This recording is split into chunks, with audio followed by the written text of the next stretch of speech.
Hi,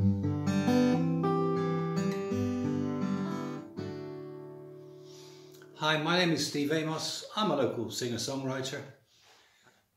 I like playing with words and I like playing with rhymes, and this song started off really as a rhyming exercise or a rhyming challenge and turned into a sort of a longish song about girlfriends. In my late teens, my girlfriend was called Lydia. No one in the town could ever have been prettier. Our love affair was perfect till she said she caught chlamydia. I dropped her at the clinic and cried.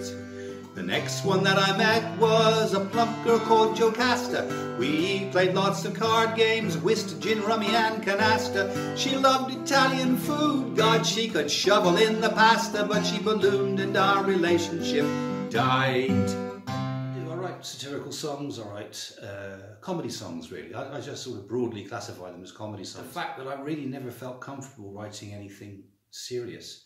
I never felt that I could sort of convey the depth in a serious song that I wanted to. I enjoy playing with words. I think that writing comedy songs allows me to do that and gives me the great opportunities for rhyming in strange things and, you know, anachronisms. And my song version of the immortal and wonderful Shakespeare tragedy King Lear.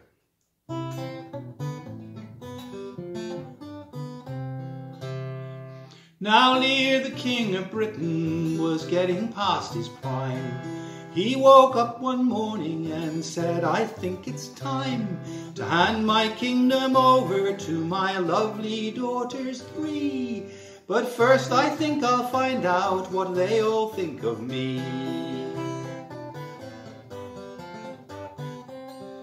Now Goneril and Regan were conniving and both lied, swore falsely they would love their father till the day he died.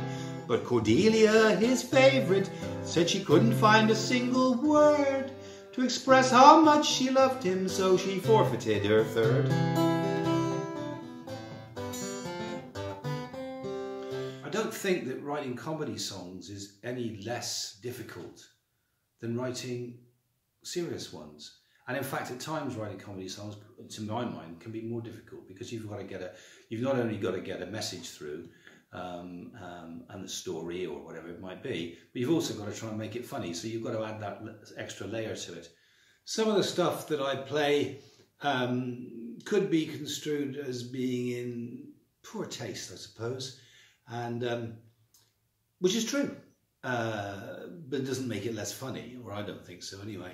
So here's an example of a song which I wrote about prison. A friend of mine, Mike Gaston, who videoed it one time, then retitled it Cellmates, which I think is far better.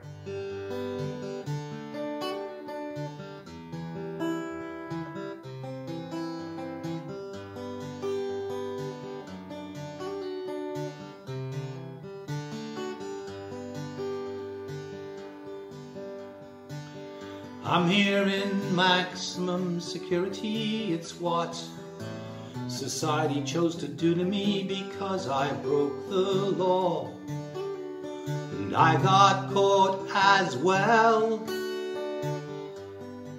They lock me up at night, but I feel secure, everything's alright. Here in my 8 by 12 foot prison cell, I'm lucky that I have such a pleasant cellmate. His name's Jim, and he is just great. We get on well together, despite the confined space. He's shaven-headed and he's heavily tattooed, but it's all quite tasteful, nothing crude, and in a certain light, when I look at him, I can see your face.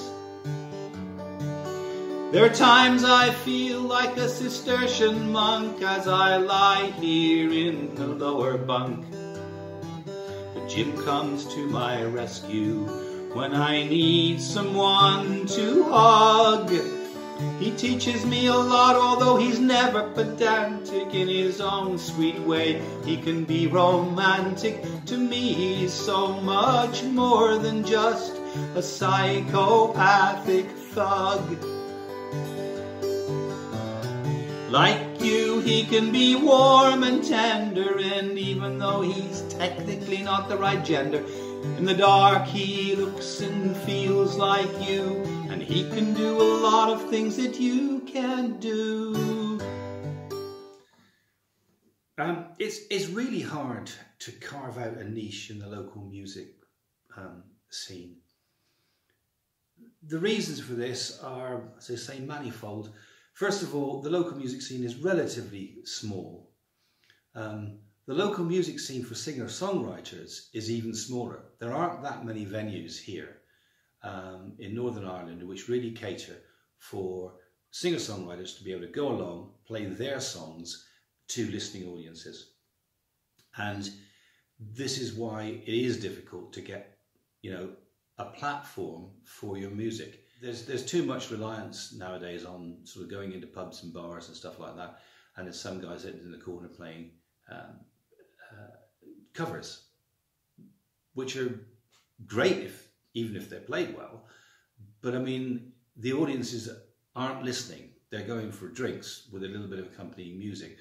Finding places where people go for music with accompanying drinks is much harder, and you've really got to, what we've found is you've almost got to set up your own. So as I may have mentioned, some of the stuff I do is parodies. I will do parodies of artists, and I'll do parodies of musical genres as well. The idea is to sort of set the audience up thinking they're going to hear a standard or a cover, and then you give them something completely different. Here's a small example.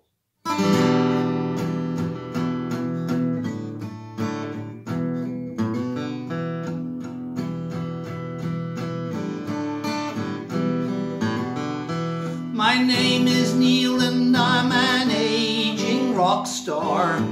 I've been singing songs since 1962. I'm still playing even though I'm over 70. It's the only thing that I know how to do. I found this chord called F major 7. I put it into every song I know. Some people tell me that I've overstayed my welcome. I'm afraid I really have nowhere else to go.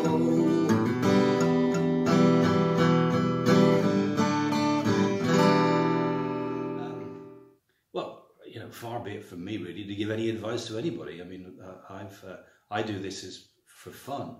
But I suppose the first question I guess people should ask themselves is, are they doing this because they want to make a career out of it and a living out of it? Or are they doing it because they can do it as a supplemental, because it's fun, because they enjoy doing it, and it's nice to go out and play songs, your songs, to people, but you don't have to rely on that as your mainstream income. The main thing is, from my point of view, in terms of, what advice would I give? Enjoy it. Enjoy it. Don't get all tied up and worried about playing to audiences.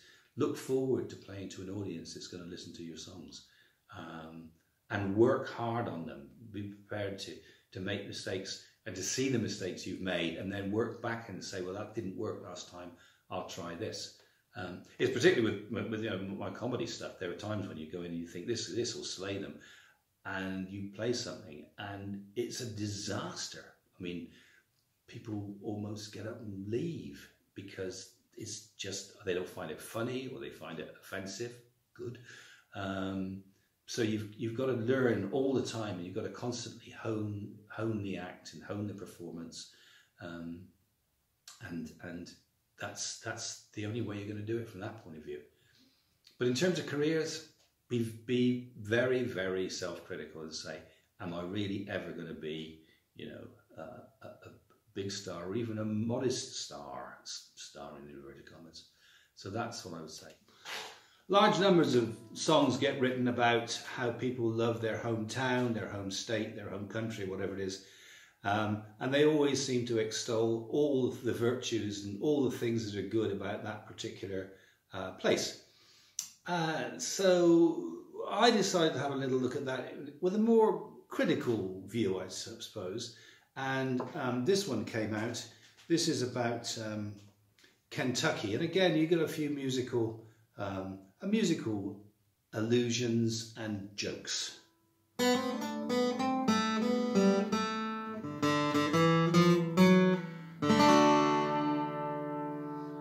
We moved out to Kentucky some 2 years ago, 'cause the city was no longer our bag.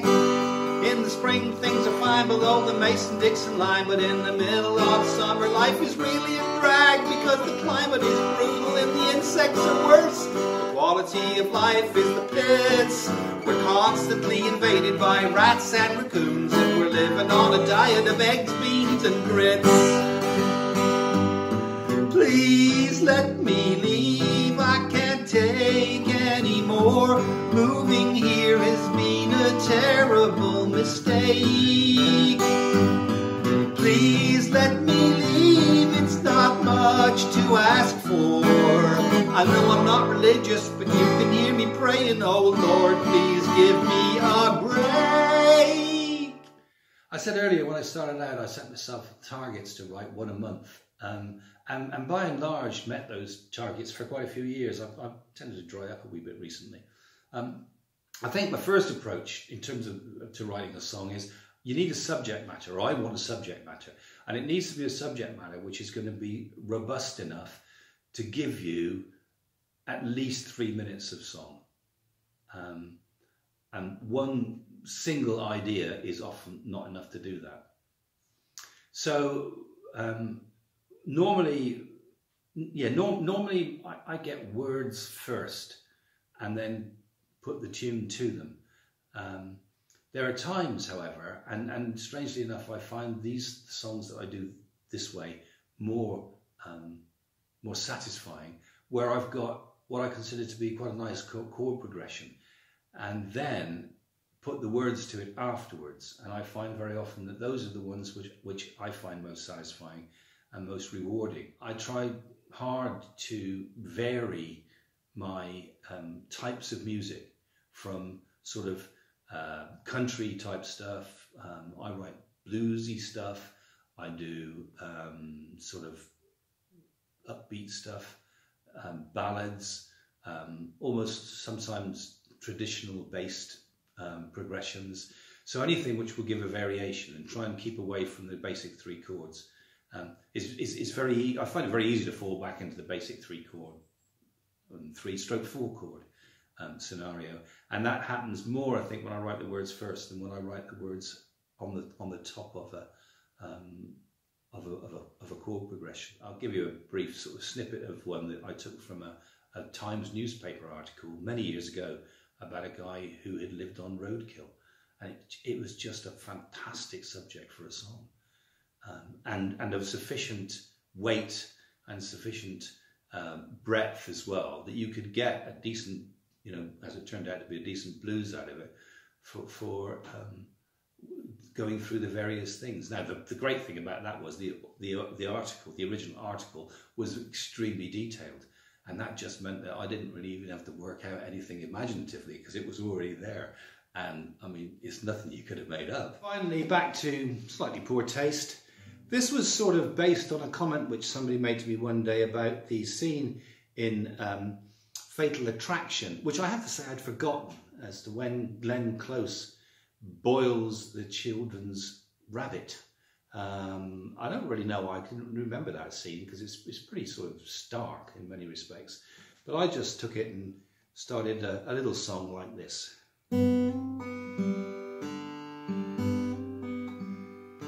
Dear Robert, I'm texting to express my regret about the accident that has befallen your pet.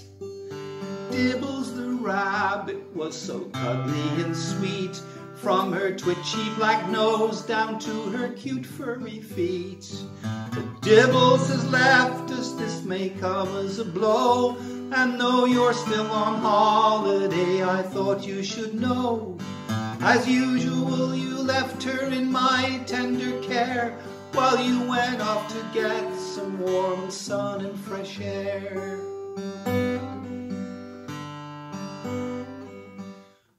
I quite like sort of anachronisms, and you know, you wonder sometimes, how did people meet? Under what circumstances? And with the modern day sort of emphasis on computer dating and online dating and stuff like this, because you no longer meet people at dances or youth clubs, because I guess people don't go to dances and youth clubs anymore. Certainly not in lockdown anyway. So I did this song about internet dating, which is really about the first meeting. In other words, you've gone through all the business of picking somebody up, so it's seeing somebody on the internet, swiping left or right, whichever is the correct way to swipe, and eventually then you get to this first meeting, which could go like this.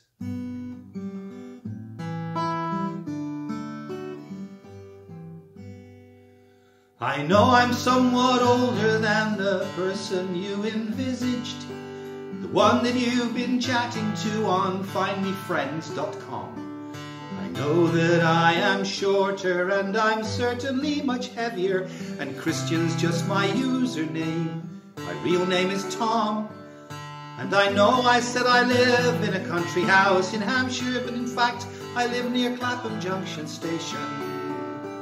I don't actually own polo ponies, so I don't have my own stables. They're all figments of my rather rich imagination. And I didn't tell the truth about the Aston Martin Vantage. I've an Escort made in 1998. I know I offered you a limousine to take you to the theatre, but that was just a ruse to get you out on a first date. To pick a couple of gigs which I particularly enjoyed, I think. One would have been a long Lagan Sessions, which we did last September, where we had 24 different singer-songwriters on. And it was a gamble because we didn't know how many people we would get along, because it lasted from, I think, around about 2 o'clock in the afternoon till about 10 o'clock at night. And we had 8 different sessions of three people in the round. So, you know, would it work? And I mean, we were just delighted because we had a very, very fine audience and a good quality audience and a large audience virtually from the moment we started. And that particular, you know, the session I did that night, the set I did that night was just fantastic. I thoroughly enjoyed it. Everybody was up for it. And they probably had a few drinks by the time I got on, which always helps a bit. But that has been one that I really, really enjoyed doing. There have been 2 or 3 others which you sort of stand out where, and it really comes back down to the fact you've got an audience which has come there to listen, and an audience which is willing to laugh and to enjoy itself. And if you get that, what happens then, of course, is that rather than your energy level falling away, it gets bigger and bigger, and that means, you know, you get, I think you get better at what you're doing if you've got this, because your confidence grows, and you know you can try things maybe that you wouldn't have tried otherwise.